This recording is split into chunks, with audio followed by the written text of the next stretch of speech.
महायुतीनुसार येणार का? मराठा आंदोलकाबरोबर मराठा आंदोलकांनी तुम्हाला सांगितलं की तुमची काय आंदोलकांची मागणी? अर्थातच एखादी संघटना आणि समाजामध्ये जर एवढी अस्वस्थता आणि नाराजी असेल तर त्यांना वेळ देऊन त्यांचं ऐकणं ही माझी नैतिक जबाबदारी आहे आणि त्यांचं सगळ्या ज्या मागण्या त्या मी ऐकून घेतलेल्या आहेत, समजून घेतलेल्या आहेत आणि पुढच्या काही कालावधीमध्ये त्यांच्या प्रश्नांमध्ये त्यांच्या ज्या वेदना आहेत ऐकून समजून घेऊन त्याचा मार्ग काढणं ही आमची जबाबदारी असते. ते खरं तर मराठा समाजाच्या कार्यकर्त्यांची अशी मागणी होती की ओबीसीतून मराठाला आरक्षण देण्याला आपली भूमिका नक्की काय आहे आणि आपले एकही खासदार मनोज जरांगे पाटलांच्या बाजूने बोलले नाहीत असा देखील त्यांचा आरोप होता. त्याला कसं उत्तर असणार? तर असं नाही, त्यांनी म्हणजे अतिशय उत्तम चर्चा झाली, अतिशय शांतपणे मी त्यांचं सगळं म्हणणं ऐकून घेतलेलं आहे. आमच्यापैकी अनेक लोकांनी संसदेत हा विषयही मांडलेला आहे. मग अर्थातच चर्चेतूनच प्रश्न सुटतात आणि आमची कुणाशीही चर्चेला बसायची, प्रश्न समजून घ्यायची आणि नुसतं ऐकून समजून नाही त्याच्यातून मार्ग काढायची तयारी ही भूमिका आमच्या संघटनेची, पक्षाची आणि नेत्यांची नेहमीच. आपण आजच भूमिका स्पष्ट करावी अशी मागणी आंदोलकांनी केलेली आहे. आज तुळजाभवानीचं दर्शन घेऊनही भूमिका स्पष्ट करावी. मी कधीच आश्वासन देत नाही, कारण तो अधिकार असायला लागतो. एक तर आम्ही सत्तेत नाही, आम्ही विरोधी पक्षात आहोत. त्याच्यामुळे विरोधी पक्षात असताना आश्वासन देणं हे फसवणूक. धाराशिवमधल्या किती जागेवर आपला दावा आहे? एक धाराशिव आणि तुळजापूरला पण दावा केला. महाविकास आघाडीच्या 288 जागांवर महाविकास आघाडी लढणारे प्रत्येक ठिकाणी आम्ही म्हणजे आपण संजय राऊत यांची पत्रकार परिषद झाली आणि त्यामध्ये काँग्रेस असं म्हणाले की मुख्यमंत्र्यांचा चेहरा डिक्लेअर करते किंवा तसा दावा करते. राष्ट्रवादीकडे कोण चेहरा आहे मुख्यमंत्र्यांचा? कुठे आम्ही मुख्यमंत्री हा विषयच आमच्या पुढे आता नाही.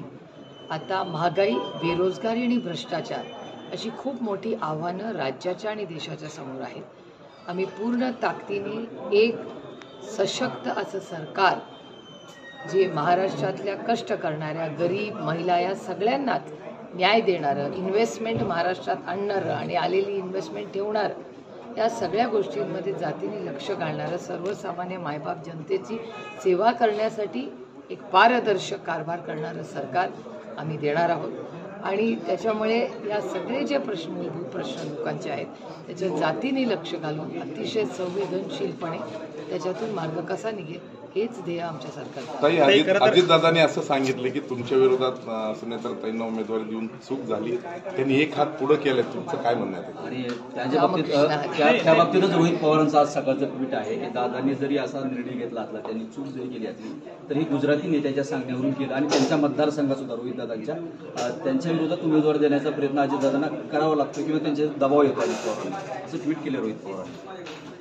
म्हणजे मी तुम्हाला खरं सांगू, आता महागाई, बेरोजगारी आणि प्रचंड भ्रष्टाचार. आज मी धाराशिवला आहे, सकाळपासून मला इतके शेतकरी येऊन भेटलेत. इन्शुरन्स कंपनी, पीक विम्याचा केवढं मोठं आव्हान आज शेतकऱ्यांसमोर आहे. शेतकऱ्यांनी स्वतः जे इन्शुरन्स घेतलेलं आहे त्यांच्या हक्काचा पैसा हा त्यांना मिळत नाही आहे. वकिलांच्या नोटरीचे विषय, असे असंख्य विषय आज आपल्या सगळ्यांच्या समोर आहेत. दादांना परत द्यायचं आहे का? प्रश्नाचं उत्तर संजय राऊतांची पत्रकार परिषद ते असं म्हणाले की काल अजित पवारांनी जी भूमिका किंवा जी खंत मांडलेली आहे त्यावरती आता सुप्रिया सुळे नक्की काय भूमिका घेतात, कारण सुप्रिया सुळेंच्या पाठीशी संपूर्ण महाराष्ट्र उभा राहिलेला होता, त्यामुळे आता त्यांची भूमिका काय येते ते महत्वाचं आहे. आपली काय भूमिका? रामकृष्ण आहे. ताई किती जागा लढवणार राष्ट्रवादी सगळ्या महाविकास आघाडी? 288.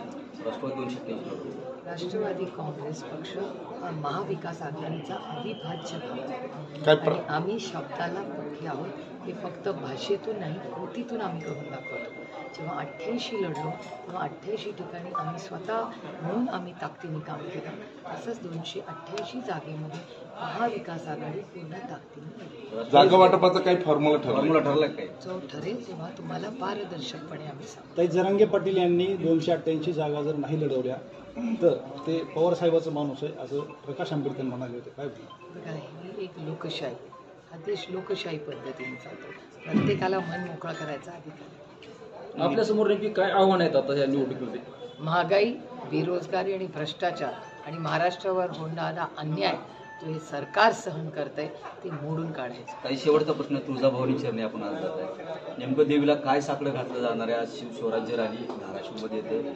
बरेच वर्ष स्नेह राहिलाय पक्षाचा. महाराष्ट्रातला चांगला पाऊस पडू दे, अडचणीत आलेल्या बळीराजाला न्याय मिळू दे. ते नितेश राणे असं म्हणतात की उद्धव ठाकरे ही महाराष्ट्राला लागलेली कीड आहे. येत्या ऑक्टोबरमध्ये ते आम्ही उकळून फेकणार आहे आणि त्यांना महाराष्ट्र देशाचं कंत्राट दिलं गेलेलं आहे. नितेश राणेंची अशी अतिशय खालच्या भाषा आहे. या प्रश्नाचं उत्तर तुम्ही देवेंद्र फडणवीसांना विचारलं पाहिजे. त्यांच्या ओके पक्षाच्या थँक्यू.